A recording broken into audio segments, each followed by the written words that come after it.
Hola mis queridos hermanos, Dios les bendiga. Hoy vamos a continuar con la segunda parte de una iglesia funcional.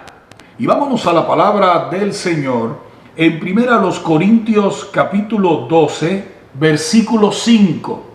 Y se nos dice así: y hay diversidad de ministerios, pero el Señor es el mismo. Hay diversidad de ministerios, pero el Señor es el mismo. Una iglesia funcional es aquella que opera con los ministerios del señorío de Cristo. Esto es maravillosamente fundamental en el entendimiento de la iglesia. Pastor, ¿qué son los ministerios? Los ministerios no son más que aquellos que marcan la vocación de servicio o funciones de la iglesia en pro del cumplimiento del propósito de Dios, que no es otro que el crecimiento integral o edificación integral de la misma. Como dijera el apóstol Pablo, hasta que todos lleguemos a la unidad de la fe y del conocimiento del Hijo de Dios, a un varón perfecto, a la medida de la estatura de la plenitud de Cristo.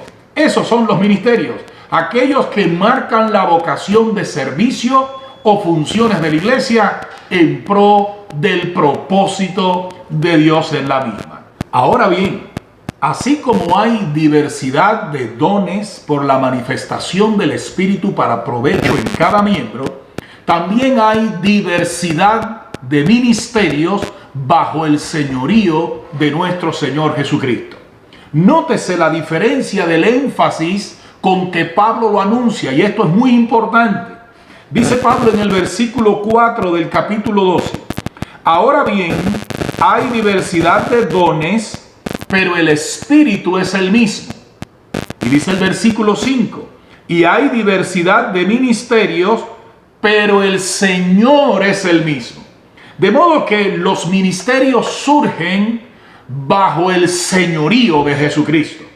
Es decir, un ministerio se da inicio en la iglesia cuando una persona se rinde ante el Señor Jesús y le reconoce como el Señor de su vida.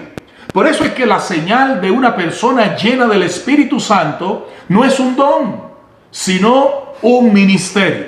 Porque el ministerio anota y resalta al mismo tiempo la madurez de la vida cristiana, que se expresa en rendición total al señorío de Cristo sobre la vida. Gloria al Señor. Hablando de la diversidad ministerial, el apóstol Pablo en Efesios capítulo 4 versículo 11 nos habla del ministerio quíntuple: apóstoles, profetas, evangelistas, pastores y maestros. Apóstoles, los que inician las grandes operaciones de Dios en el mundo, es decir, los que inician la obra de Dios. Viene del griego primero. Los profetas, los que tienen un mensaje específico para la iglesia. Evangelistas, los que tienen un mensaje específico para los no creyentes. Los pastores, los que se encargan de la guianza o pastoreo del pueblo de Dios. Y los maestros, los encargados del ministerio docente de la iglesia. En 1 Corintios capítulo 12, versículo 28, el apóstol Pablo amplía este listado de ministerios e incluye a los que sanan, los que hacen milagros, los que administran y los que ayudan. Quiero resaltar dos cosas vitales finalmente. Uno, que estos primeros apóstoles son los que pusieron el fundamento o patrimonio doctrinal del Evangelio. Cualquier apóstol que aparezca en este tiempo tendría que revisar sus criterios a partir de lo que ellos escribieron. No hay nuevas doctrinas, ellos pusieron la base.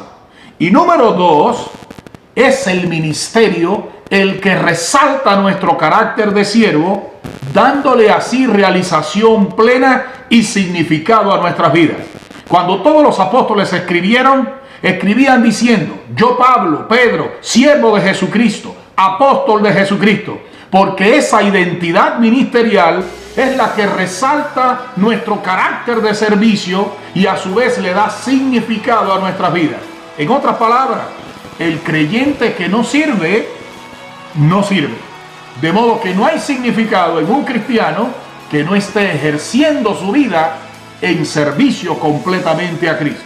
Oremos para rendirnos ante el Señor Jesucristo, poniendo nuestra vida toda a su servicio, dándole así la más correcta adoración o reconocimiento de lo que Él significa en nuestras vidas.